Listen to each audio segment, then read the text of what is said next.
afortunadamente en España no vivimos una situación de conflicto. Sin embargo, sí es verdad que siguen existiendo situaciones donde la violencia y la desigualdad se mantiene. Tristemente sigue siendo de actualidad esta desigualdad y esta violencia hacia las mujeres, y por eso vamos a dar paso a la primera mesa, que consiste en aspectos éticos desde el enfoque de género en la intervención social. Con esto doy paso a Elena Vicente, referente de comunicación y responsable de calidad de la Fundación Tutelar FECLEN de León, que es la persona que va a moderar la mesa. Gracias. Hola, buenos días. Comenzamos esta primera mesa que va a versar sobre los aspectos éticos desde un enfoque de género en la intervención social, y para ello contamos con 3 proyectos, yo creo que cada cual más interesante, que nos lo van a explicar estas mujeres que tengo a mi lado en la mesa. Os las voy a presentar y luego nos irán explicando un poco el motivo de su charla. En primer lugar, Remedios Pero Gil Sabán pertenece a la Confederación Salud Mental España y nos va a hablar sobre el enfoque de género en la atención a las personas con problemas de salud mental.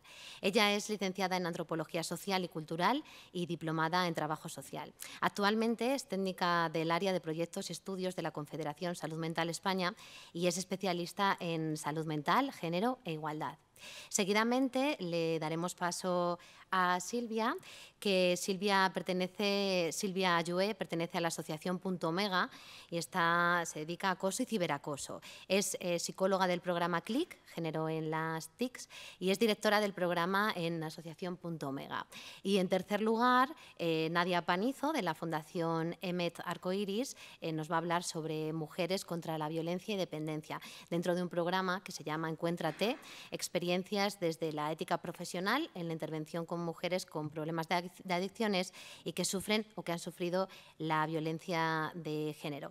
Ella es graduada en Educación Social y titulada en experto en intervención en adicciones, educadora de larga trayectoria en la Fundación EMET Arcoiris, vivienda de apoyo a la reinserción masculina y comunidad terapéutica. Además, actualmente es la directora de la comunidad terapéutica femenina La Muela. Por lo tanto, si os parece, comenzamos con Remedios Pero Gil para que nos explique este enfoque de género dentro de la atención a las personas con problemas en salud mental. En primer lugar, buenas tardes ya, y muchas gracias a la Fundación por invitar a la Confederación para participar en esta mesa. Vamos a comenzar. La mesa se titula Aspectos éticos desde un enfoque de género en la intervención social, pero al mismo tiempo también queremos explicar cómo desde la Confederación hemos incorporado también en la gestión la incorporación transversal de la perspectiva de género. Empezamos. Quería hacer una breve presentación de la Confederación. Nació en 1983. En 2015 la Confederación cambia su nombre por Confederación Salud Mental España con la intención de poner en positivo los problemas de salud mental y al mismo tiempo hacer una interpelación al resto de la sociedad, porque es algo que afecta a la sociedad en su conjunto. Es la única organización de ámbito estatal que reúne a las federaciones y asociaciones de familiares de personas con trastorno mental. Tiene 19 entidades federadas que componen casi 300 entidades en todo el territorio estatal y más de 45.000 personas asociadas dentro de la red. También quería decir que la Confederación es una entidad que aglutina. La iniciativa fue de familiares inicialmente, continúa siendo una entidad de familiares, pero al mismo tiempo hay procesos participativos dentro de la organización para que las personas en primera persona empiecen a estar en primera línea de la representación, de su propia representación, que sean partícipes y actores en primera persona del cambio, ¿no?, que se tiene que producir. Quería empezar cómo se ha incorporado de forma transversal la perspectiva de género dentro de la Confederación. cuáles las buenas prácticas dentro de la Red Salud Mental España en este sentido y al mismo tiempo explicaros también, bueno, compartir con vosotras el taller de mujeres y salud mental que se ha hecho recientemente el último fin de semana del mes de octubre y estamos todavía, bueno, pues analizando resultados y valorando cuáles han sido los resultados de la práctica. Empezamos. Yo supongo que conocéis a Kate Miller. Kate Miller es feminista, una de las máximas representantes del feminismo radical. Tiene una obra que es Política Sexual, una obra muy, muy importante dentro del movimiento feminista. Y bueno, de forma casual, porque murió hace un par de meses creo, descubrí que ella tenía un problema de salud mental. Tiene un libro, creo que del 70 creo que se publicó, donde ella habla de su experiencia dentro de un entorno, de una institución psiquiátrica, cuál fue su experiencia y al mismo tiempo también explica cómo ella misma gestionó su problema de salud mental y bueno, entonces está interesante, quería empezar con este apunte. Incorporación de la perspectiva de salud mental. Entonces, queríamos proponer un poco en escena, ¿no? cuáles son los datos, ¿no? Y ofrecer un poco de luz en este sentido. ¿Cuál es el número, según la base de datos de Inserso, de mujeres con problemas con un grado de discapacidad en España? Son 240.000 mujeres con problemas de salud mental, con un certificado de discapacidad del 33%, lo que representa aproximadamente un 50% de las personas con problemas de salud mental en este país. Al mismo tiempo, la Organización Mundial de la Salud dice que la depresión, que afecta más a las mujeres que a hombres, es el problema de salud mental más frecuente y la principal causa de discapacidad en el mundo, por poner las cosas un poco. Al mismo tiempo, el segundo manifiesto de los derechos de las mujeres y niñas con discapacidad de la Unión Europea, en 2011, que es una revisión a la luz de la Convención de los Derechos de las Personas con Discapacidad, hace una revisión precisamente a la Convención porque aunque en la Convención en el artículo 6 y va nombrando y hace un análisis de la perspectiva de género, en este segundo manifiesto se hace una revisión un poquito más amplia del documento. En ese sentido, al referirse a la salud mental, pues ser mujer es un factor de riesgo como el estar en pobreza o carecer de redes sociales para tener un problema de salud mental, ¿no? Entonces lo pone de relieve este documento, que es necesario también asegurar el acceso y la atención adecuados para las mujeres con discapacidad en los servicios de salud mental. Hay que hacerlos accesibles y hay que tener. Y bueno, pues menciona la esterilización y aborto forzoso, malos tratos, abusos de todo tipo. En este sentido, este manifiesto ya se pronuncia en salud mental y género.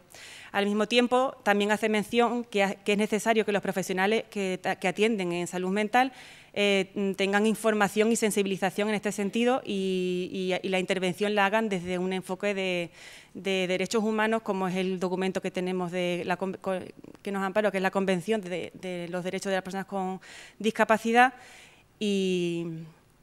Y bueno, pues queríamos hacer mención simplemente de ese documento. Al mismo tiempo, el Protocolo Común para la Actuación Sanitaria ante la Violencia de Género, que es una revisión del 2012, en este sentido, cuando menciona los casos de mayor vulnerabilidad, como es el caso de mujeres con discapacidad psicosocial, menciona, ¿no? Señala que las mujeres con trastorno mental grave tienen menor credibilidad en el relato una vez que hacen una denuncia de malos tratos o de agresiones sexuales o de otro tipo.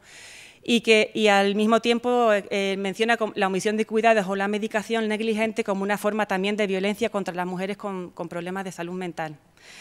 En este sentido, una vez tenido eso analizado y visto estos datos que nos dan cuenta de cuál es la dimensión del problema al que nos enfrentamos, la Confederación, pues, al mismo tiempo se da cuenta de que si realmente las mujeres suponen casi el 50% de la población a la que atendemos, vemos que los servicios y las diferentes acciones que desde la Confederación se vienen desarrollando, ¿no?, como pues programas de acompañamiento integral, respiro familiar, vemos que la participación de mujeres es alarmantemente inferior que el que tienen los hombres, y también dependiendo del tipo de programa al que nos estemos refiriendo.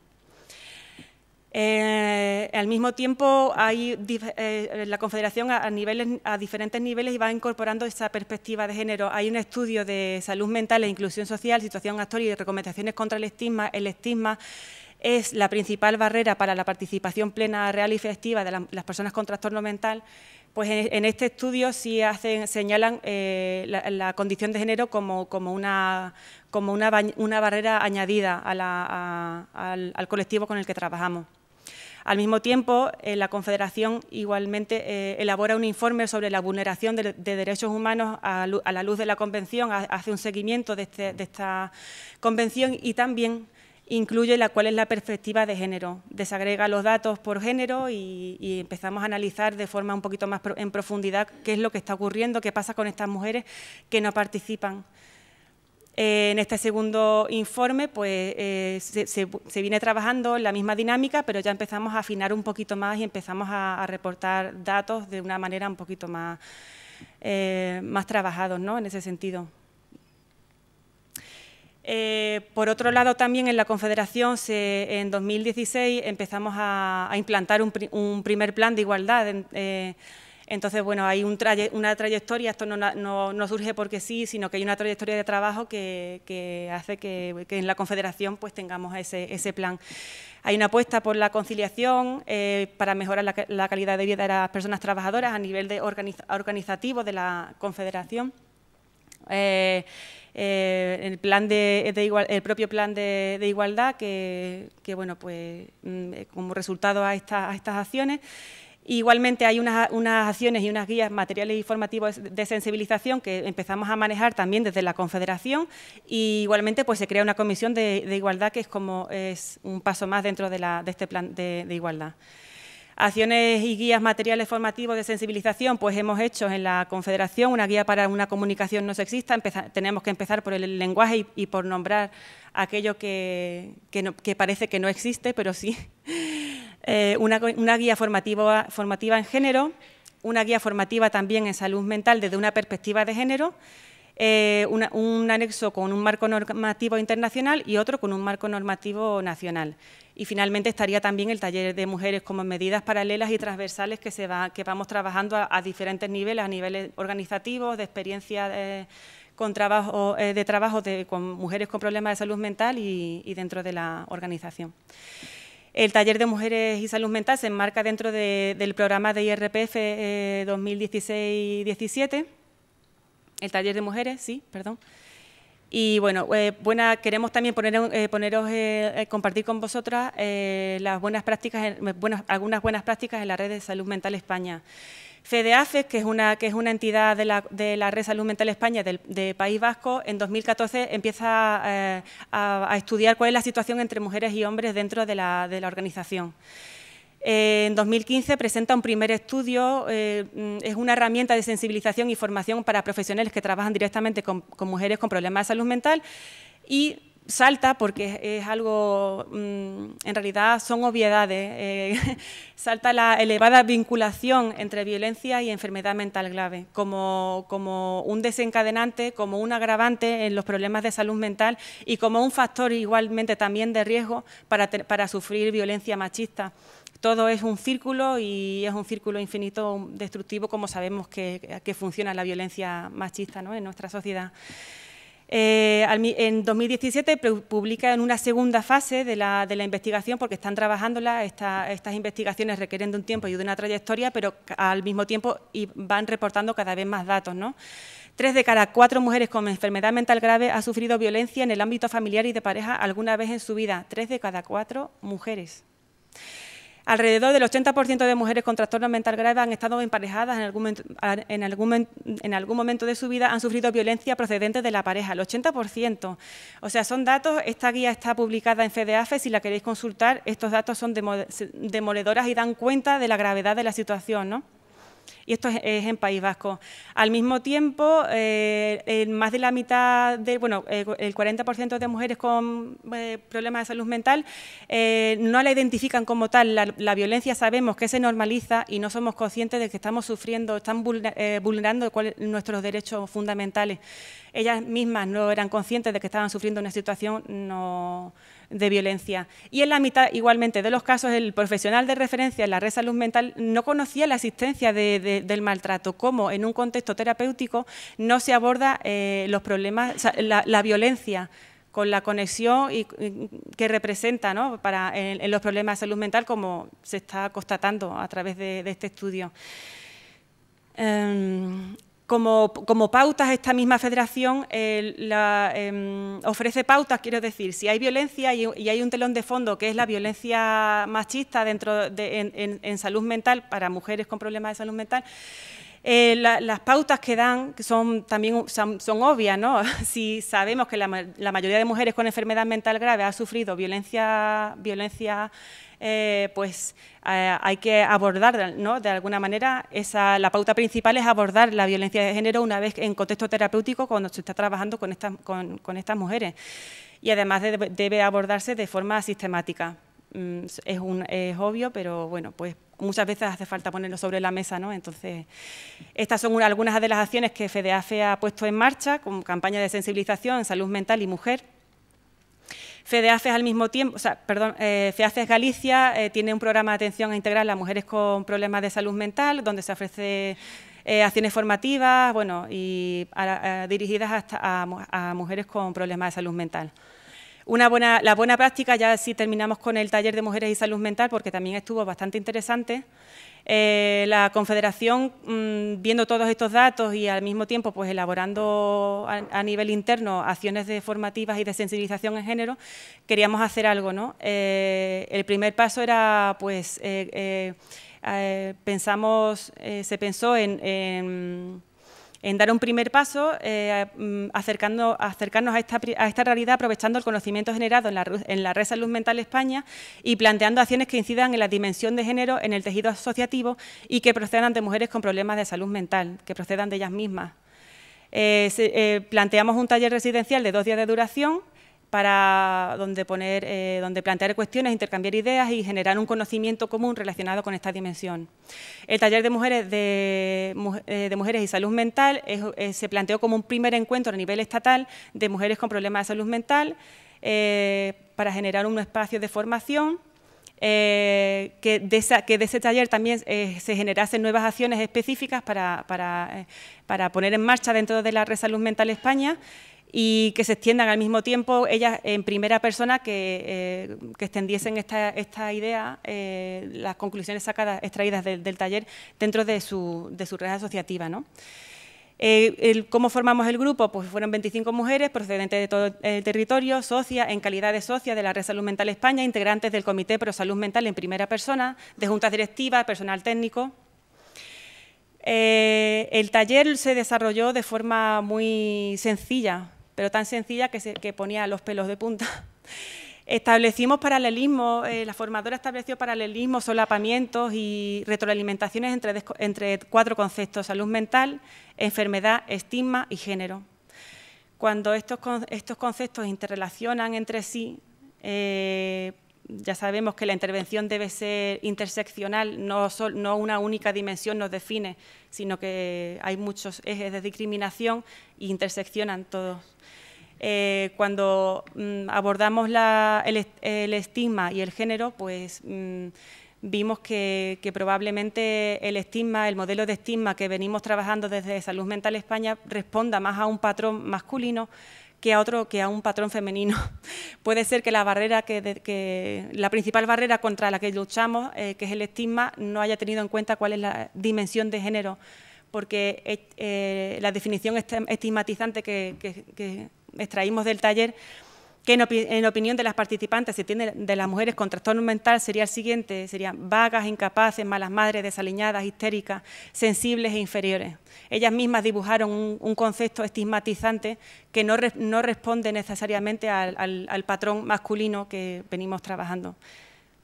Entonces, bueno, también al mismo tiempo hicimos 5 grupos para trabajar diferentes dimensiones, violencia, derechos sexuales y reproductivos, visibilidad y lenguaje y empoderamiento, maternidad, mujeres y empleo y vida independiente, para poner acciones en marcha. Estamos trabajándolas, así que aún no lo tenemos trabajado. Quería terminar con frases de ellas mismas, ¿no? Algunas porque la experiencia fue bastante satisfactoria y al mismo tiempo sobrecogedora. Aunque la dimensión de género dentro de la Confederación no se haya trabajado o haya entidades que sí la han trabajado más, otras en las que no, porque hay diferencias entre regiones, ellas sí tenían las ideas muy claras y estaban muy maduras en ese sentido, un grupo de discusión que prácticamente fue solo. Como siempre se nos ha desdibujado, hemos sido la segunda, y no solo como mujeres, sino como mujeres con problemas de salud mental. Hay mucho por hacer todavía, no solo por nosotras, sino por todas las que vienen detrás. Y si no damos el paso, nadie va a luchar por nosotras, ¿no? Estas son frases que ya pusieron en común. Y quería terminar con una foto de las chicas, de las mujeres con problemas de salud mental que participamos en el taller. Y esta es la experiencia de la Confederación. Muchas gracias.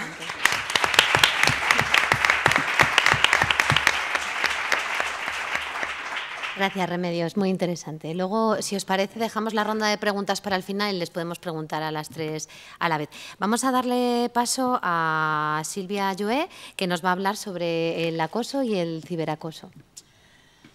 Bien, buenos días. Bueno, primero, gracias al Grupo de Velo por invitarme, por estar en...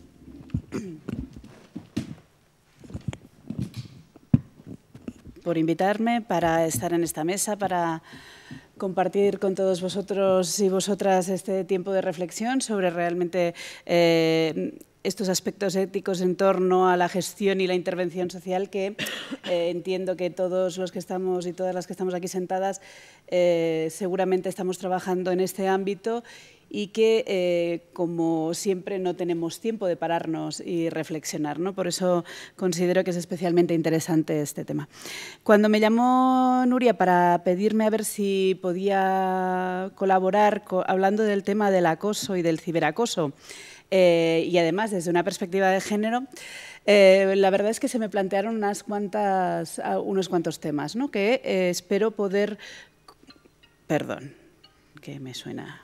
espero poder compartir con vosotros y vosotras y despertaros esas mismas dudas y esas mismas, retos de cara al futuro de cómo vamos a cuestionarnos a nosotros y nosotras mismas y nuestras intervenciones para ver si realmente cuando hablamos de acoso nos tenemos que plantear que incluso es una cuestión de ética el luchar contra eso o, por el contrario,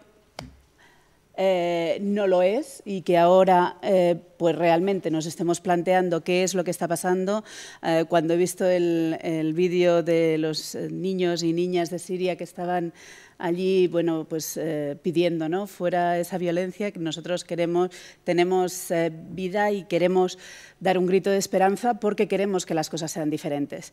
Decía, sí, genial, en un sitio como Siria, con esas casas destrozadas y con esas vidas tan rotas, pues es como muy obvio que tenemos que proteger a esos niños, ¿no? La cuestión es que realmente el acoso y el ciberacoso está rompiendo a niños y niñas en el colegio de aquí al lado, seguramente incluso en esta propia universidad, ¿vale? Porque realmente se está ejerciendo una violencia entre personas de más o menos la misma edad que a mí lo que me ha provocado es plantearnos, ¿realmente esto es una moda o es una necesidad? Se supone que en el anterior se tendría que haber quedado abajo, moda o necesidad. Yo creo que realmente es una necesidad, ¿no? Una necesidad que además responde, según mi punto de vista, a una evolución del ser humano. O sea, igual que lo de la perspectiva de género en estos momentos ya está suficientemente visibilizado como para que, espero, que nadie ya pueda acallar, ¿no?, esa desigualdad que existe y esos problemas estructurales que tenemos para conseguir la equidad. Espero que la violencia en los centros educativos también se consiga parar. Hablamos que en 1959 ya se hizo una declaración de los derechos del niño desde Naciones Unidas y más recientemente en la Convención sobre los Derechos del Niño en el 89 se hablaba de que todos los niños y niñas, sin excepción, tienen el derecho de ser protegidos de todas las formas de violencia y al desarrollo de todo su potencial de aprendizaje en un ambiente seguro. Eso quiere decir que las personas adultas que se supone que hemos decidido traer a esos niños y niñas al mundo tenemos la obligación de proporcionarles ese espacio seguro, ese espacio en el que puedan desarrollarse. Y ese espacio seguro en el tema de los centros educativos, y yo lo extendería más, no solamente en los centros educativos, sino en esas actividades extraescolares, clubs deportivos, música, pintura, lo que sea. Un espacio donde se supone que estos niños y niñas están aprendiendo a relacionarse, tenemos que acompañarles y supervisarlos. Unas pinceladas, porque no tenía muy claro cuál serían las personas que estarían aquí sentadas acompañándonos en esta reflexión sobre lo que es el acoso entre iguales. Creo que lo primero, y además también en cuestión de ética, es romper todos estos mitos que hay alrededor de lo que es el acoso, ¿no? Que, bueno, esto está siendo una moda, ahora se han visibilizado una serie de casos que han acabado de una forma muy dramática porque los niños, algunos niños, algunas niñas han pues terminado con su vida debido al sufrimiento que estaban pasando, pero realmente es algo que siempre ha existido, ¿no? O sea, seguro que cualquiera de nosotros o de nosotras nos paramos y pensamos un momento y somos capaces de identificar, ya sea como víctimas de haber sufrido ese tipo de agresiones o incluso como agresores o agresoras, porque estaba totalmente legitimado. Hemos visto situaciones en el colegio en el que el gafotas, la gordita, el empollón, miles de situaciones en las que todo el mundo legitimaba eso. Otro de los grandes mitos, no, en nuestra escuela no hay maltrato. Bueno, yo creo que esto es como cualquier otro problema que queramos analizar, ¿no? Si queremos y sabemos buscar, nos damos cuenta de que sitios perfectos yo todavía y colegios perfectos yo todavía no conozco ninguno. Si conocéis alguno, por favor, hacedmelo saber, que cambiaré a mis hijos de colegio. Estas cosas fortalecen, curten el carácter, ¿no? O es una broma, cosas de chicos y que no pasa nada, ¿no? Se lo merecía. Él también o ella también ha estado agrediendo. El profesorado sabe perfectamente cómo afrontar las situaciones de maltrato. Os aseguro que en todos los centros educativos a los que me acerco, el profesorado está totalmente desbordado por esta situación, porque no sé cómo detectarlo, si lo detecto, ¿qué hago entonces? Poco a poco se está haciendo una formación importante y se está haciendo, perdón, un desarrollo de acciones y guías que están facilitando normalizar el acompañamiento en ese crecimiento de habilidades sociales, ¿no?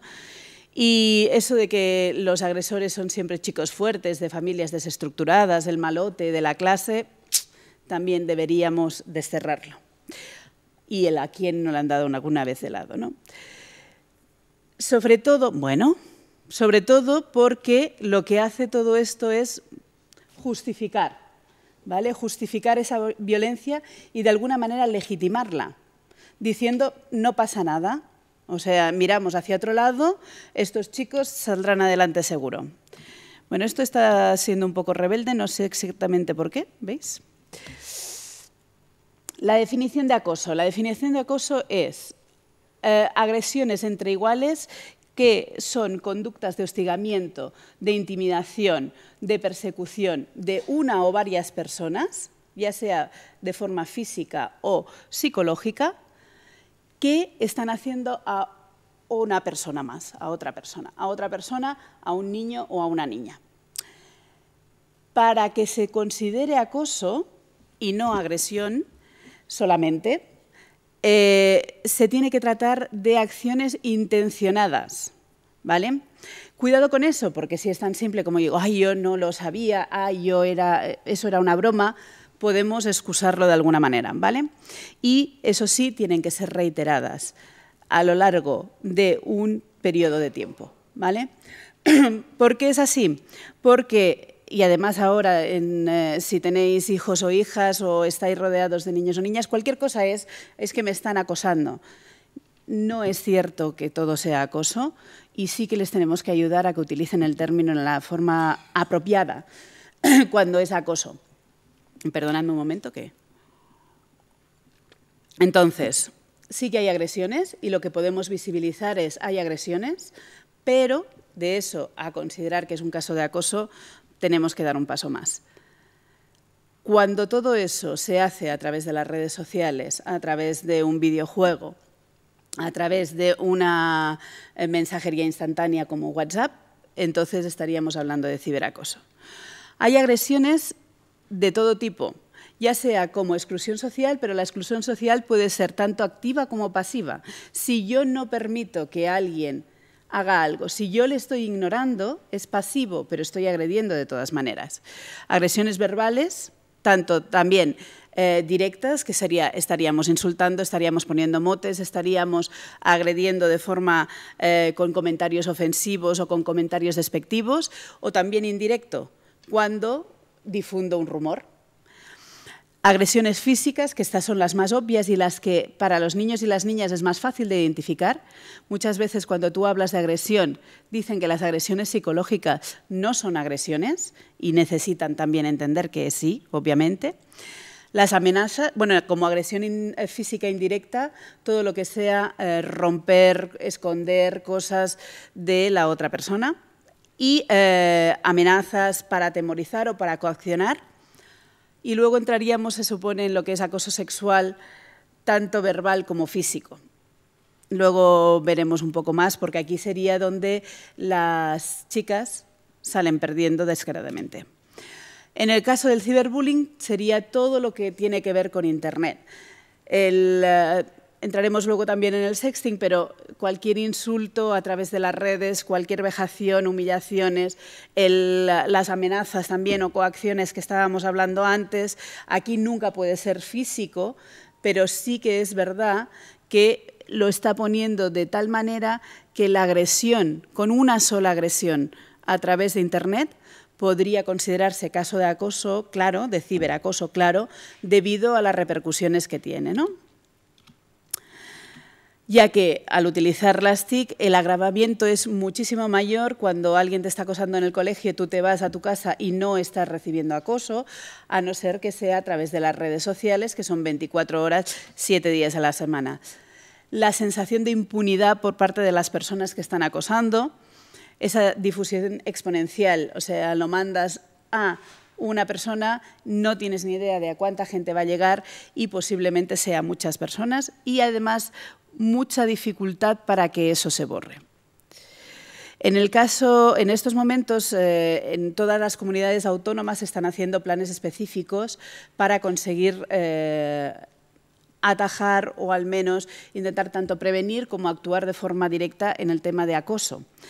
En la Comunidad de Madrid se sacó el año pasado un material que este año se ha actualizado, que es muy interesante, que era la referencia que os ponía antes en mejorar la convivencia de la Comunidad de Madrid, que allí si alguien está trabajando con niños o niñas que pueden estar sufriendo eso, o incluso si estamos hablando tanto de discapacidad como de salud mental, que son objetivos que pueden ser niños y niñas de especial vulnerabilidad, para recibir acoso y las niñas en una determinada edad, sería interesante que, bueno, es interesante que podáis acceder a esos materiales. Y en cuanto a LGTBI, que se ha puesto por primera vez ahora en el año pasado, también decir que la definición de la UNESCO nos dice que el alumnado de LGTBI es quien recibe el acoso escolar homofóbico o transfóbico, pero no por serlo o no serlo, sino por no conformar los roles y estereotipos de género existentes.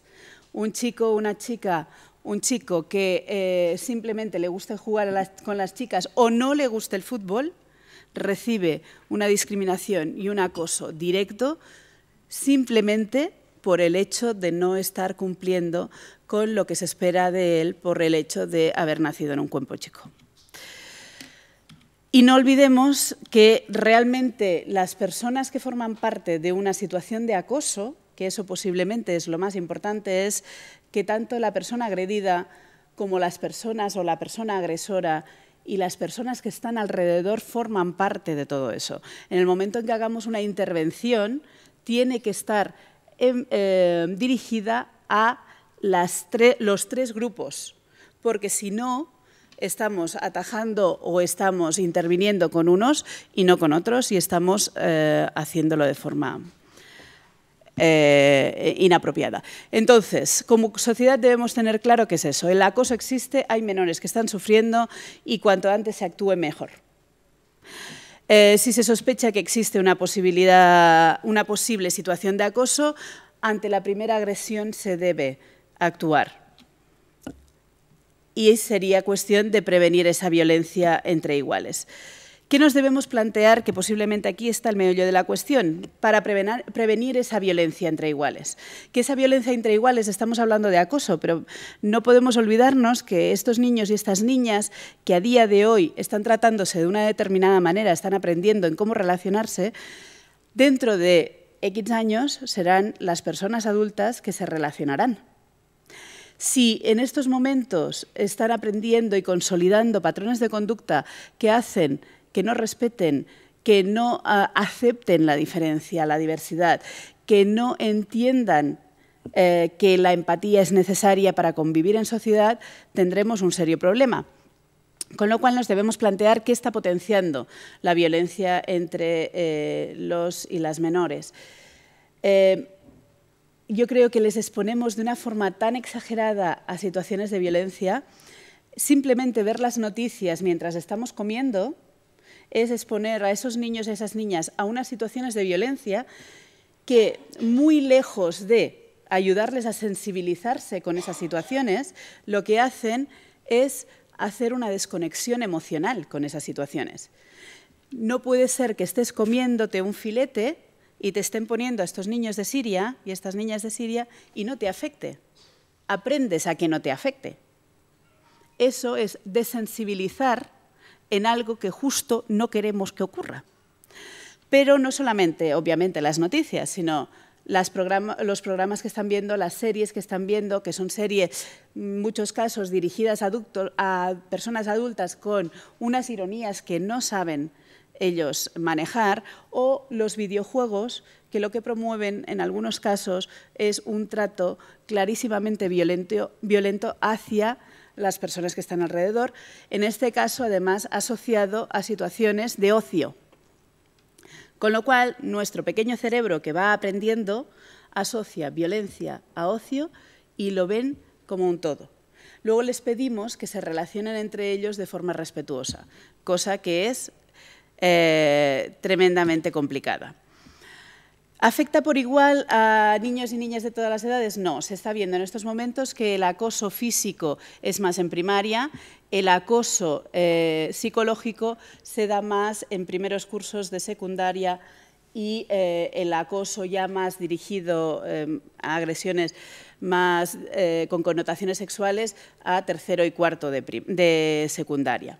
¿Vale? Y en el caso de los chicos y de las chicas, que aquí es la perspectiva de género la que nos ayuda a verlo más claramente, luego veremos la pirámide en un momento, porque ya sé que estoy rozando el límite del tiempo, realmente la violencia que se ejerce sobre las niñas a partir, los datos, podéis ver Save the Children, podéis ver la Mutua madrileña con la Fundación ANAR que hicieron una investigación, se está viendo que las niñas a partir de primero de secundaria se sexualizan totalmente y las agresiones hacia ellas van dirigidas en este sentido.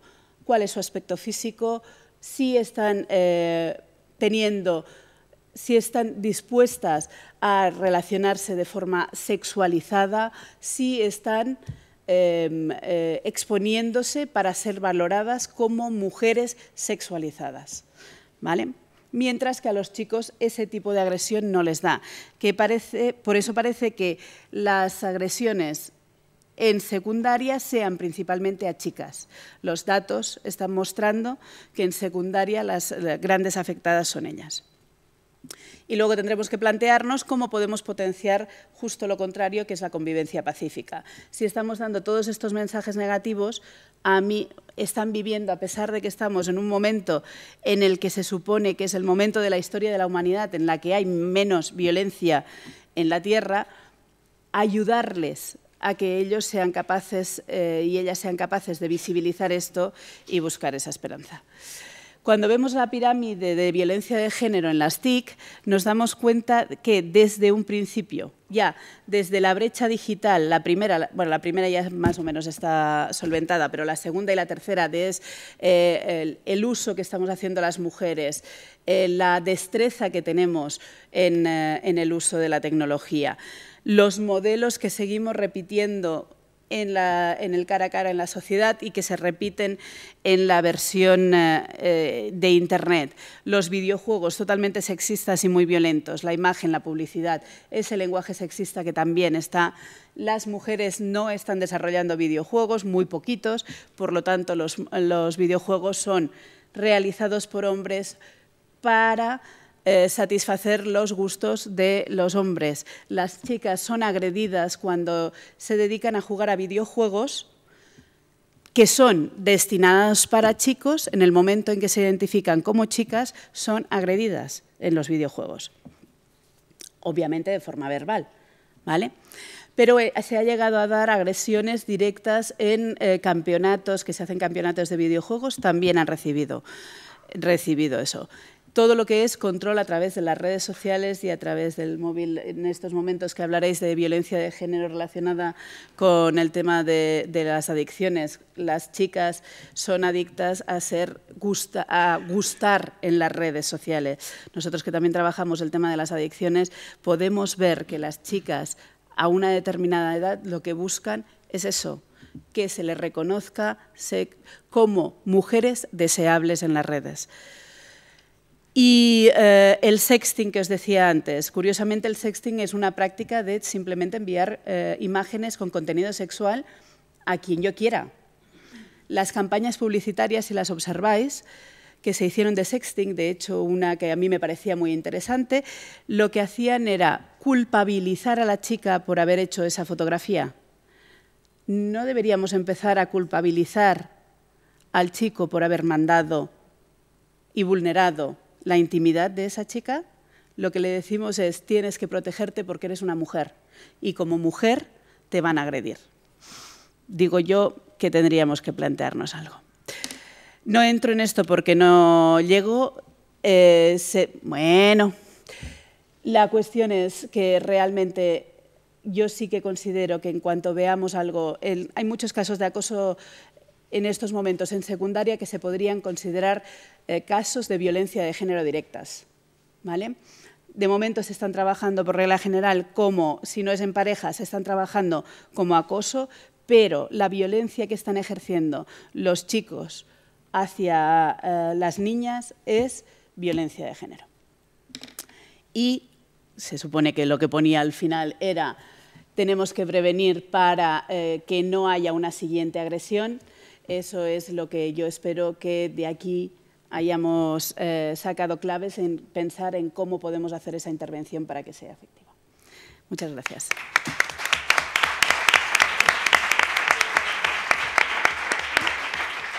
Silvia, muchas gracias. Vamos a dar paso ahora a Nadia Panizo, de la Fundación Emmet Arcoiris, que nos va a hablar de mujeres contra la violencia y dependencia. Cuando quieras. Bueno, en primer lugar, para contextualizar un poco el trabajo que hacemos con estas mujeres, quería hablaros de la Fundación Emmet Arcoiris en general. La Fundación comienza su labor en 1983. Ahí empieza sus primeros pasos y en la actualidad cuenta con 2 comunidades terapéuticas, 2 centros de menores con problemas de conducta, una VAR, una vivienda de apoyo a la reinserción, y un centro de tratamiento ambulatorio y primera acogida. En 1987 se comienza a tratar a la primera mujer en un centro residencial mixto, en una comunidad terapéutica mixta. El ver que los tratamientos estaban tan masculinizados por aquellos entonces y que las mujeres presentaban unas necesidades muy diferentes a las de los hombres, tanto en la adicción como por sus características y por las vivencias que tenía, se consideró de que hacía falta crear un centro específico para tratar a la mujer. Y esto fue en 1990, además único en Andalucía. Desde aquellos inicios hasta la actualidad se han atendido un total de 4.190 usuarios, de los cuales el 29% son mujeres. Un estudio interno que realizamos y además el ir viendo a través de la experiencia que era lo que nos encontrábamos, nos puso sobre la mesa de que más del 80% de esas mujeres que atendíamos habían sufrido o estaban sufriendo maltrato físico, psíquico y o abuso. No solo por parte de las parejas, sino incluso a nivel intrafamiliar, a nivel de amistades o del círculo social, ¿no? Pero es que además, más del 40% presentaba patología dual, siendo los trastornos más destacables de alimentación, trastornos del estado de ánimo y trastornos de personalidad en general. Con toda esta experiencia, detectando estas necesidades, se consideró de que teníamos que darle respuesta, teníamos que crear un centro en que la intervención del equipo interdisciplinar diera respuesta a esta serie de características. De ahí la creación del mismo, ¿no? Se abordan problemáticas no solo de la adicción, de violencia de género, dependencia emocional, patología dual y, al final, darle respuesta a las necesidades que presentan. En la atención a estas mujeres se utilizan técnicas de intervención biopsicosocial y familiar, de manera que impulsemos el crecimiento pleno de ellas, pero no solo de ellas, aquí intervienen más factores. A la familia también hay que tratarla, por así decirlo, hay que ayudarles a que entiendan la problemática que la mujer presenta, pero además educarles. En muchos casos nos encontramos que las familias justifican o bien la adicción o bien la violencia de género, o bien la violencia de género porque es una mujer adicta, y aquí nada se puede justificar. Tratamos de empoderar a la mujer como ciudadana con derechos y obligaciones y fomentando su autonomía de manera gradual. Debe de ser ella quien llegue a tomar las riendas de su vida y a tomar sus propias decisiones y tener el derecho a hacerlo. En cada intervención del equipo, un equipo interdisciplinar, se rige por una serie de valores fundamentales. Aquí he puesto 9, pero en cierto modo podría decirse que son muchísimos más, ¿no? El primero de ellos es la confidencialidad. Se trata de tener celos de esa vida privada y darle lugar a que ellas puedan sentir que están en un espacio, en un ámbito donde pueden hablar abiertamente de cuál es su problemática. Protegerlas, ofrecerles esa protección, que haya respeto de sus deseos, derechos y de su dignidad como mujer. Solidaridad, intentando reducir las desigualdades y trabajando por el bien común, que haya una excelencia en el trabajo y en las intervenciones desde el equipo interdisciplinar. Por supuesto, dignidad, ofreciendo modelos de vida respetuosos a nivel personal y colectivo, que haya una tolerancia. Intentamos construir un marco de convivencia basado en el respeto a las diferencias. Si ahora mismo puede decirse que tenemos unas 20, 21 mujeres, dentro de esas 21 mujeres, a pesar que tengan características muy parecidas, cada una de ellas ha vivido situaciones muy diferentes y todas son respetables y todas hay que tolerarlas. Responsabilidad, interviniendo en el tratamiento de una manera justa y responsable y dando lugar a la libertad, es decir, que ellas sean las que trabajen en sus objetivos y alcancen lograr sus metas. Y justicia, por supuesto, ¿no? Participando activamente en la creación de condiciones de vida más justas. Me gustaría presentaros un proyecto que surgió, además de este centro específico para mujer, dentro del centro, viendo las necesidades que nos llegaban, que veíamos, que observábamos, surge un proyecto. El proyecto se llama Nara. Este nombre tiene un significado, viene del griego y significa mujer feliz, vivaz y con mucha energía. El proyecto surge con los contactos continuados entre la Fundación ME Arcoiris con la Diputación de Córdoba y el Instituto Andaluz de la Mujer. Es un proyecto pionero en Andalucía y llevamos 1 año y medio, casi 2 años ya con él en marcha. Y es más específico para tratar las mujeres con problemas de consumo de tóxicos y violencia de género, pero específicamente para aquellas mujeres que tienen medidas de protección por violencia de género y que a su vez tienen un problema de consumo de tóxicos y que por este problema de consumo de tóxicos no pueden acceder ni pueden mantenerse en una casa de acogida, por ejemplo, ¿no? O en los recursos donde sí que se puede tratar la violencia de género. Lo creamos y la verdad que va muy bien y con mucha expectativa de que esto continúe en este sentido, ¿no? ¿Qué personas pueden acceder a este programa? Pues mujeres que sufren violencia de género y que a su vez tienen una adicción con sus hijos o hijas menores de 10 años, una edad mínima de 18 años, y para entrar a formar parte de este programa, a tratarse, se hace una entrevista de valoración con la trabajadora social en la que se le explica en qué consiste el tratamiento y una analítica médica. El equipo, como os comentaba antes, es un equipo interdisciplinar que está compuesto por diferentes profesionales y que cada uno de ellos, aunque intervenga desde su área, siempre tiene en cuenta la opinión del resto de compañeros. Consideramos que es muy rico y de vital importancia tener en cuenta la opinión del médico, de la psicóloga, del trabajador social e incluso hasta de personal voluntario que trabajan con nosotros al mismo ritmo, ¿no? Las fases del programa. Bueno, el programa está dividido en varias fases. La primera se trata de una entrevista médica y social, de manera que se pueda recoger información de la mujer, de cuáles son sus vivencias, de cuáles son los recursos con los que cuenta, incluso si tiene algún familiar o alguna persona que le apoye, y poner o pautar un tratamiento farmacológico si fuera necesario.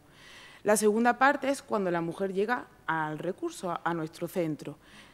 En un primer momento se le da un periodo de adaptación. En este periodo de adaptación se le deriva a una psicóloga, que será su psicóloga de referencia, a una educadora social, que será su tutora durante todo el tratamiento, pero además, en las primeras semanas, una de sus compañeras del grupo de mujeres adoptará el rol de introductora y se trata de que introduzca a esta nueva compañera en el recurso, a que le vaya explicando normas, que le vaya explicando el funcionamiento, la dinámica y que al menos en esos primeros días, cuando uno llega a un grupo solo, sin conocer, sin saber, con la problemática que llevo cargada a mi espalda, pues tengo un aliciente, tengo un apoyo y me siento un poquito recogida, ¿no? El tratamiento dura alrededor de los 6 meses, siempre con un poquito de flexibilidad, adaptándolo al perfil de la mujer y a sus necesidades. Dentro de ese periodo de adaptación, una vez se va recogiendo información a través de la mujer y, además, antes de los 2 meses, tiene una visita familiar. Se trata de que nos entrevistemos con sus familiares o con sus apoyos, si los tiene, y podamos recoger más información que sea contrastada con la que la mujer nos había dado ya con anterioridad. Se trata de marcar unos objetivos en una hipótesis diagnóstica que está compuesta por diferentes partes, es decir, tiene objetivos psicológicos, objetivos educativos, objetivos médicos y objetivos sociales. Estos objetivos se van evaluando quincenalmente, no solo los diferentes profesionales con la mujer, sino el equipo completo. Nos reunimos y tratamos de ir viendo cómo va evolucionando esa mujer en su tratamiento. Llega la fase de finalización, hay un trabajo muy, muy importante ahí que se llama la evaluación final y se trata de que la mujer pueda hacer un recorrido y un análisis desde su llegada al centro hasta ahora que se marcha. Es muy rico, emotivo. En los casos en los que la mujer tiene apoyos familiares o tiene apoyos sociales, se le invita a que forme parte de esta evaluación final. Y os podéis llegar a imaginar cuando una mujer llega con una serie de vivencias terroríficas, llega destrozada a nivel físico y a nivel anímico, que es incluso peor, cuando en esa evaluación final es capaz de llevar a un grupo del resto de mujeres, ser ella la protagonista de ese espacio, con el apoyo del equipo siempre, pero ser ella la que le explica a sus apoyos al resto de compañeras y le transmite los logros y aquellas metas que jamás se hubiera imaginado que iba a alcanzar y, sin embargo, se marcha como una persona totalmente nueva. Una vez esa finalización, pues se trata de derivar o dar el alta terapéutica a la mujer, ¿no? Después de ese alta, no nos desvinculamos de la mujer, siempre seguimos manteniendo un contacto. En este caso es la educadora normalmente la que sigue llamando a la mujer para saber cómo le va, Pero es verdad que tenemos la suerte de que en la mayoría de las ocasiones nos llaman ellas a nosotros y eso es una alegría. Bueno, pues os quería contar un poquito qué perfil nos encontramos y qué cosas nos encontramos cuando la mujer llega al centro. Hay dos factores muy importantes. Cuando la mujer llega derivada de la red de drogas, relativiza la problemática de violencia de género. Como yo soy adicta, como yo consumo tóxicos, es normal que me peguen. No es normal. Tenemos que trabajar con una unión tremenda entre el equipo para hacerles ver que esto no está justificado. Independientemente de la problemática que tengas, la violencia no está justificada. Y a veces nos encontramos con reticencias porque dependen tanto de esas relaciones de pareja que es muy complicado entrar en ellas. Y por otro lado están las mujeres que son derivadas de la red de violencia de género, en este caso porque no pueden estar en las casas de acogida por el problema de consumo de tóxicos. Ellas relativizan el problema de consumo de tóxicos. Ellas cuando llegan al centro demandan que quieren trabajar, quieren hacer su trabajo solo centrado en la violencia de género. Sin embargo, hay otra problemática aquí, asociada o no, pero que está y que también hay que trabajarla. No se pueden trabajar primero una cosa y después otra. Todo está relacionado, todo interviene en la otra parte y es imposible, ¿no? El perfil de la usuaria, normalmente, de manera general, me falta una parte, no sé qué ha pasado, pero bueno, os explico un poquito. De manera general, tienen poca conciencia del problema, como os comentaba, presentan una inestabilidad emocional tremenda, tienen falta de motivación para el cambio y no porque ellas no quieran cambiar, sino porque no consideran ni se ven capaces de cambiar.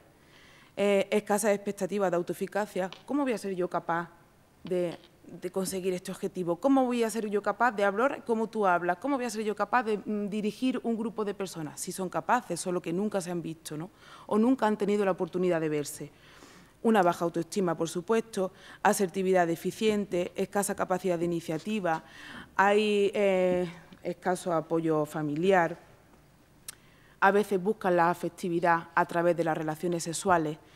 Otra característica muy común y que es un factor de riesgo para ellas tremendo es el buscar relaciones de pareja en parejas consumidoras, pero porque consideran de que no tienen la posibilidad de estar con una persona normalizada y que no tenga ningún tipo de problema, no se considera merecedoras de. Os voy a explicar un poquito las diferentes intervenciones que desde el equipo interdisciplinar se hace para que se vea un poquito más claro. Desde la parte de la intervención educativa le corresponde a la educadora social, sin embargo, toda la dinámica del centro podría decirse que es educativa, es decir, cada segundo que se pasa en el centro es educativo. La dinámica está regida por la terapia ocupacional. En esta terapia ocupacional las mujeres están divididas en diferentes grupos y cada uno de esos grupos hay una de ellas que es responsable. Ha de trabajarse una serie de objetivos y además hacer que las demás también trabajen. No solo se trata de trabajar en lavandería o en jardines o en la cocina, sino de que yo voy a trabajar a través de esa responsabilidad mis habilidades sociales, mi asertividad, asumir una responsabilidad por primera vez en mi vida, quizás, ¿no? Y muchos otros valores. Dentro de esta intervención educativa está la asunción de responsabilidades, la recuperación de hábitos de vida saludables, gestión del tiempo libre y de ocio, mejora de habilidades sociales, promover y reestructurar una nueva escala de valores, realizar una tutoría educativa y el seguimiento. Desde la parte de la intervención psicológica se trata de concienciar a la mujer del problema que presenta, recuperar déficit cognitivo y psicológico y además introducir la perspectiva de género desde la obtención de una autonomía e independencia frente a la figura masculina como factor principal, el que interioricen roles igualitarios, modificación de relaciones familiares conflictivas, como comentaba antes, no solo se ejerce la violencia a través de las parejas que ellas tienen, sino a veces han visto en sus padres cómo la relación o ese matrimonio ha pasado durante toda su vida con una relación muy poco adecuada. Al final lo interiorizan, ¿no? Entre hermanos, vaya. Las relaciones de pareja y esa regulación emocional como forma prioritaria. Dentro de las intervenciones grupales está la terapia ocupacional, terapia de grupo, talleres de dependencia emocional, grupo de salidas, taller de habilidades sociales, de educación en valores, de risoterapia, de yoga, clase de informática, prevención de recaída, asamblea, La asamblea es una parte fundamental del centro, es un espacio donde a ellas se les brinda para que resuelvan sus conflictos. A veces surgen cosas, bueno, os puedo contar la de ayer. La semana pasada se le mandaron una serie de preguntas para que ellas reflexionaran. Y a mí me encantó el espacio de ayer porque la conclusión que ellas sacaron era que para poder hacer un tratamiento y que realmente nosotros pudiéramos ayudarlas como equipo, ellas, en primer lugar, tenían que ser honestas. Sin una base de honestidad es imposible trabajar en ninguna de las problemáticas que presentan. En segundo lugar, respetar, no solo al equipo, sino entre ellas. Si yo estoy escuchando a mi compañera que está contando una vivencia de su vida, la tengo que respetar, me guste o no. En tercer lugar, confiar en el equipo. Si yo no confío en lo que el equipo me brinda, ¿cómo voy a aceptarlo, ¿no? Y en cuarto lugar, asumir responsabilidades. Si a mí me dicen que haga, yo confío, yo digo, pero no actúo, no hago, no voy a ser capaz nunca de cambiar ni hábitos, ni actitudes, ni valores, ni forma de actuar en mi día a día. Ay, me falta una parte. A ver si con las otras... Perdona. Nada. ¿Cuál te pongo? Intenta una de... A ver, la última o la antepenúltima. Bueno, estas cosas siempre pasan. Si no falla la tecnología, no nos quedamos a gusto. Es así. Sí. Va a ser que no le está gustando demasiado. Y la de más arriba, por favor. La siguiente, esa. Pero mira, la cambio de tamaño, ¿eh? Yo no sé... Ah, pues entonces puede ser por la siguiente de... Ahí. Es que tiene un vídeo al final que me gustaría compartir con vosotros. Ves contándonos cosas así.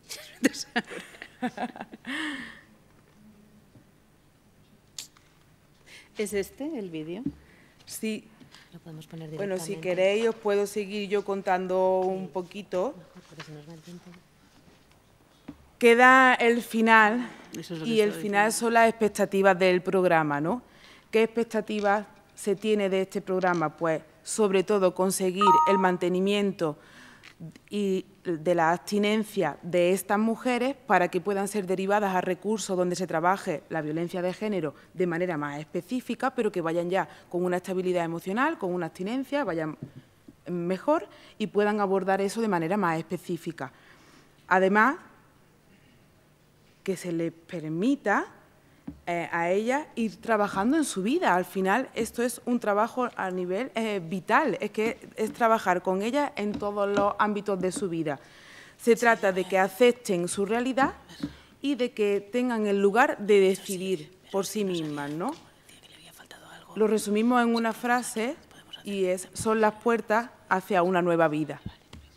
Quería compartir con vosotros el vídeo, aunque hayamos tenido esos fallos, no hay problema. Este vídeo lo han hecho ellas y antes de ponerlos quería explicar porque aparecerán una sombra. La sombra significa el equipo, el acompañamiento que tienen del equipo a lo largo de todo su tratamiento.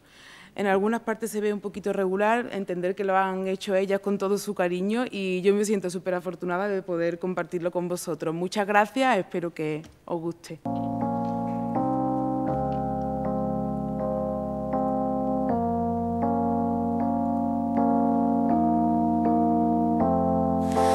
Respirar para sacar la voz, despegar tan lejos como un águila veloz. Respirar un futuro esplendor, cobra más sentido si lo creamos los dos. Liberarse de todo el pudor, tomar de las riendas, no rendirse al opresor. Caminar erguido sin temor, respirar y sacar la voz.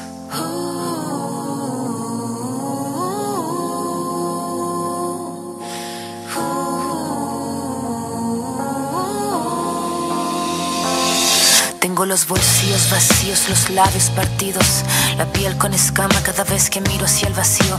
Las suelas gastadas, las manos atadas, la puerta de entrada siempre tuvo el cartel que dijo que estaba cerrada. Una espina clavada, una herida infectada, entramada, una rabia colmada en el todo y en la nada.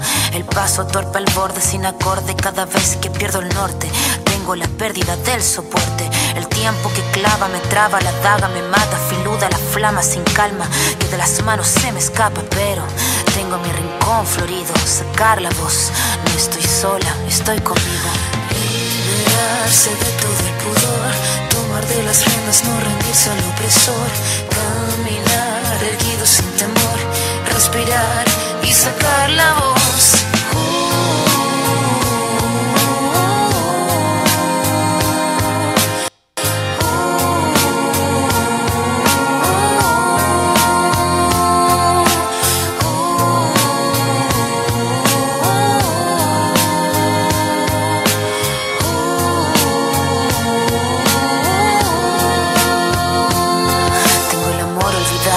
Agotado, botado.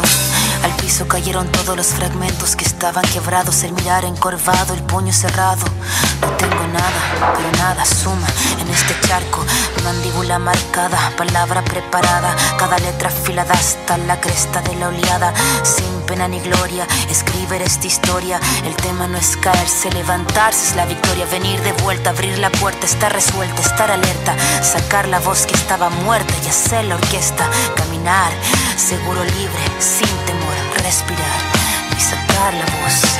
Liberarse de todo el pudor, tomar de las riendas, no rendirse al opresor, caminar erguido sin temor, respirar y sacar la voz.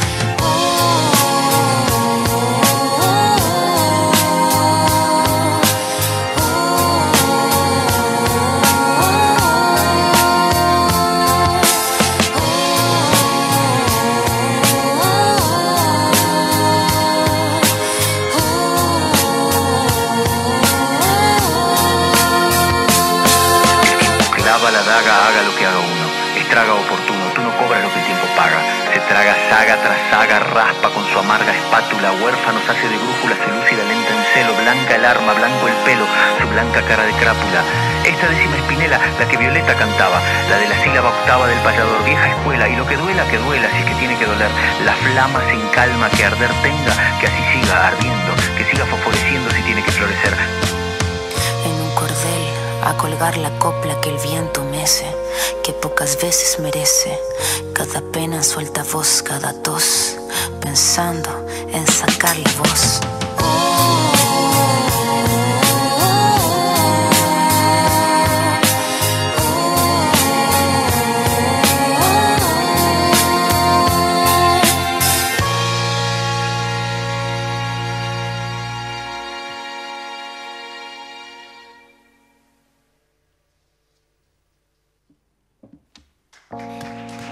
Gracias, Nadia.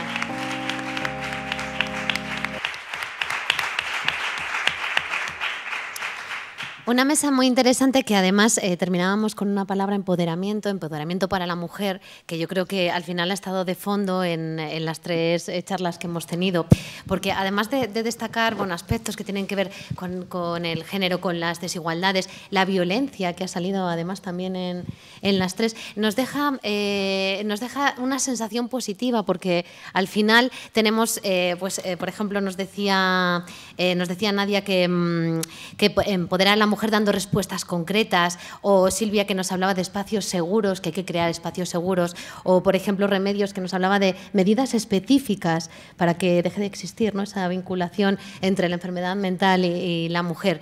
Por lo tanto, han sido tres ponencias yo creo que muy interesantes. Si os parece, abrimos un pequeño espacio, tenemos unos minutillos para aquellas preguntas que queréis hacer y ellas nos pueden ir respondiendo. Si queréis, rompo yo el hielo porque me he quedado con ganas de preguntar además. Y es una pregunta que realmente va para las tres, porque, claro, hablando de lo que hacéis, de estos programas, de cómo los lleváis a cabo, yo me pregunto, ¿hay realmente herramientas efectivas que nos ayuden a erradicar estas desigualdades que vemos continuamente? Empezar la que queráis. Bueno, en la parte que a nosotros nos toca, se trata de dar respuesta, en primer lugar, a las demandas que estas mujeres nos ponen sobre la mesa, a las necesidades que presentan, e intentamos que no solo sea ella, es decir, que sea también una intervención familiar, social, porque si es solo ella a la que se le da respuesta, si es solo ella a la que se le empodera, si es solo ella la que se le da voz, cuando vuelva a su lugar de procedencia, cuando vuelva a su mismo círculo, va a encontrarse con la misma situación. Entonces, técnicas como tal, bueno, trabajar con ella, no te podría decir una técnica en concreto, pero sí a través de esas terapias individuales, terapias grupales, terapias familiares, intervenciones en todos los niveles. Pues yo diría que hay una red ya de servicios sanitarios de salud mental, hay una red también de servicios sociales, aunque bueno, en época de crisis ya sabemos, ¿no?, que hay recortes, que cada vez tenemos menos recursos también, por otro lado.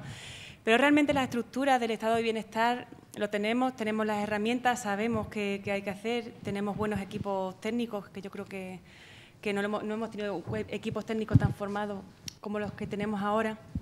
Pero sí es verdad que yo creo que a lo mejor el principal problema es que no se interviene de forma holística, sino de forma sectorial.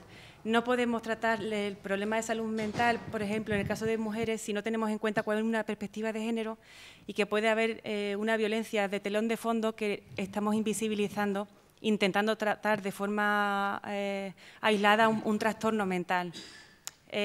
Igualmente hay que tener en cuenta pues, el origen étnico, edad de la persona con la que estamos tratando. A lo mejor es una visión un poquito más holística, tener en cuenta que no una sola característica nos define, sino que somos productos, somos diversidad, somos productos de muchas intersecciones y bueno, pues fundamentalmente en el caso que nos ocupa en salud mental es incorporar esa perspectiva de género en los servicios sanitarios de salud mental. Silvia. Y lo que yo diría es, sí que hay una herramienta maravillosa, que es educar en igualdad. O sea, si a los niños y a las niñas desde que son pequeños les expones a una situación en la que antes de que nadie les diga, pues les empiecen a hablar diferente, desde que sabes si es un bebé niño o una bebé niña, pues ya educamos en que puede ser de otra manera. Yo creo que cuando crezcan verán las cosas de otra manera, ¿no? O sea, y a los que ya estamos un poco más creciditos, también educarnos. La verdad es que sí, es esperanzador, ¿no?, el ver la de posibilidades que tenemos al final en todos los campos. ¿Tenéis alguna pregunta para ellas? Sí.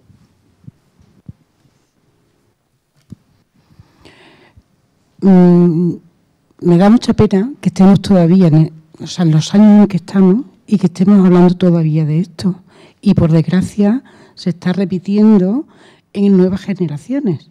Vamos hacia atrás. Efectivamente. ¿Qué creéis vosotras que estáis tratando con estas personas que se podía incrementar en la educación desde primaria, desde infantil, para que esto se vaya erradicando? Porque verdaderamente no vamos hacia adelante. Y es una pena. Cada vez hay más mujeres con violencia de género. Estamos ya por 45, creo, este año. Y son jóvenes. Vemos que no se erradica, que está, creo, empeorando. Hay que hacer algo, ¿no? Yo seguiría insistiendo en la misma línea. Yo pienso que tenemos que pensar que las personas que están educando han vivido inmersas en este sistema patriarcal, androcéntrico, igual que todos y todas nosotros.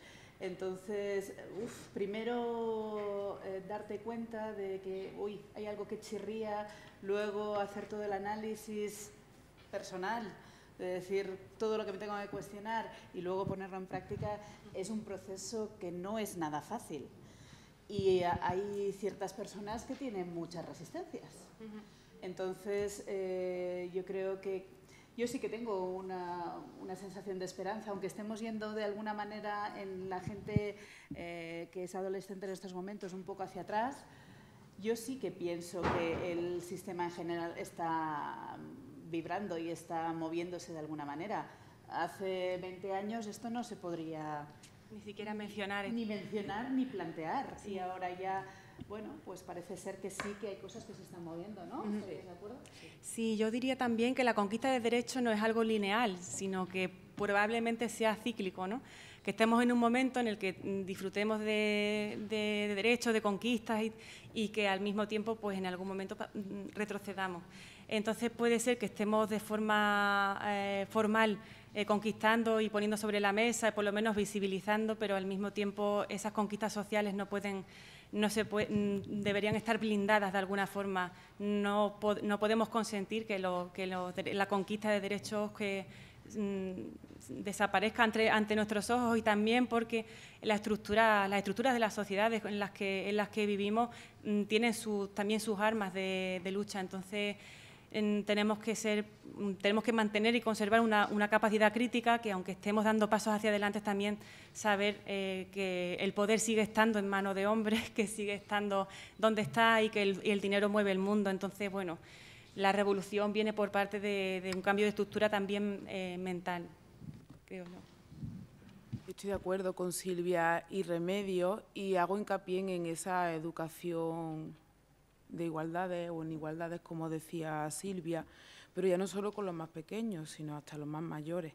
Aquí formamos todos parte, aquí somos todos responsables y todos tenemos algo que hacer y que aportar para seguir mejorando. Y teníamos una pregunta más justo detrás.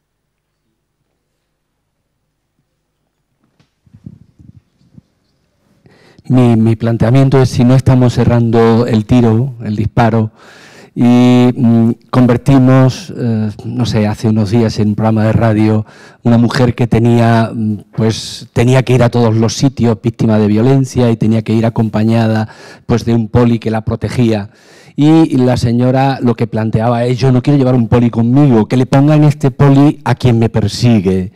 En ese sentido, pienso que es importante que el tratamiento empiece a ser un tratamiento que tenga como objeto fundamental la relación entre hombres y mujeres, que es lo que está totalmente desenfocando a las relaciones, a mi juicio, ¿no?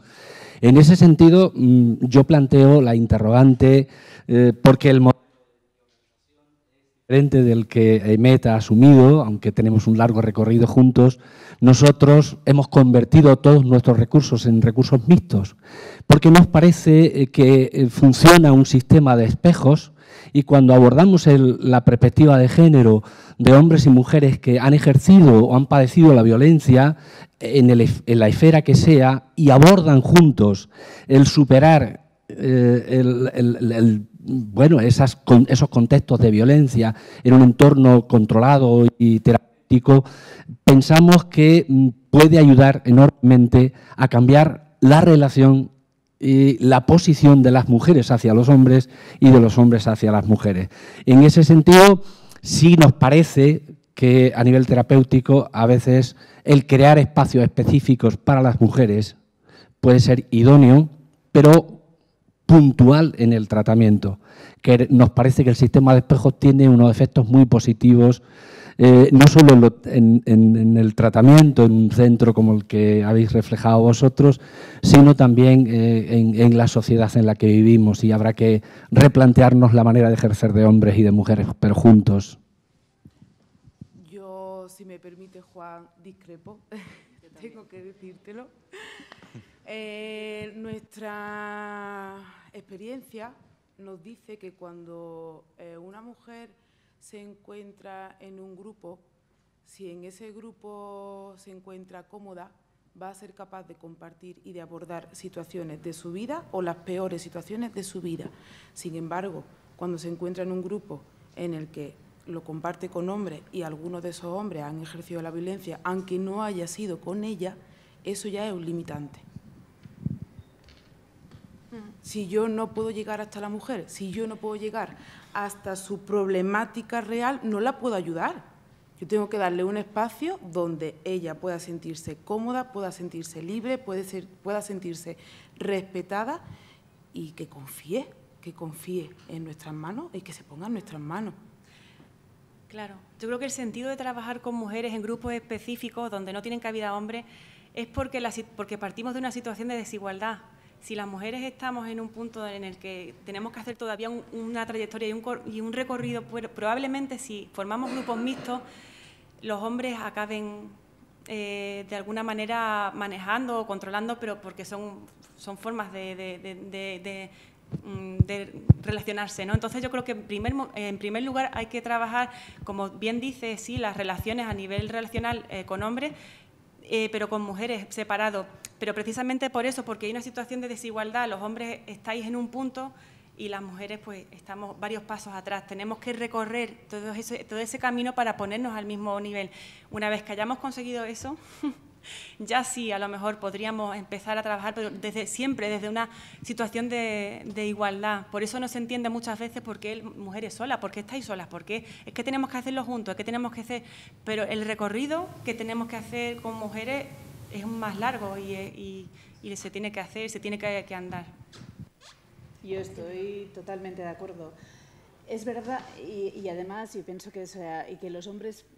quizá para poder también replantearse su posición en la sociedad también es necesario que lo puedan hacer solos. O sea, yo no creo que sea solamente una cuestión de mujeres, aunque las mujeres en este caso obviamente tenemos muchísimos menos privilegios que los hombres, pero el perderlos también es, yo creo que se tiene que hacer una reflexión de los hombres solos. Pero sin lugar a dudas las mujeres necesitan primero recorrer un gran trecho para poder mirar a los hombres de igual a igual. Nos han enseñado a que no. No voy a polemizar, pero nosotros utilizamos como elemento de cambio la confrontación que surge en cualquier momento, en una escena de comedor, en un trabajo terapéutico, en un trabajo ocupacional, donde aparece el conflicto hombre-mujer, y eso es el centro a partir del que nosotros planificamos nuestra intervención terapéutica. ¿Pero es el conflicto hombre-mujer? No, es un conflicto hombre-mujer, pero si hay desigualdad, trabajamos esa desigualdad. Pero no trabajamos sobre el sexo de los ángeles, sino sobre una realidad donde hombres y mujeres están en una posición dispar, y eso es objeto, ese es el centro sobre el que trabajamos. Claro, se pueden trabajar relaciones, lo relacional, pero a lo mejor no se abunda sobre la problemática específica. Hay cosas que se van a quedar siempre invisibilizadas. Necesitamos grupos conformados única y exclusivamente por mujeres, porque puedes trabajar a nivel relacional, pero no vas a trabajar la problemática global. No van a salir cosas que se van a quedar invisibilizadas por el hecho de que, bueno, pues cuando me levanto de la mesa, tú te quedas ahí sentado, yo cojo los platos y tal. Podemos hablar y podemos discutir sobre cómo abordar esa forma de relacionarnos de forma desigual, pero probablemente otras cosas queden ocultas. Si os parece, lo dejamos aquí. Se nos ha ido el tiempo muy rápido, por lo tanto, Remedios, Nadia, Silvia, muchas gracias por haber estado en esta mesa. Un aplauso para ellas.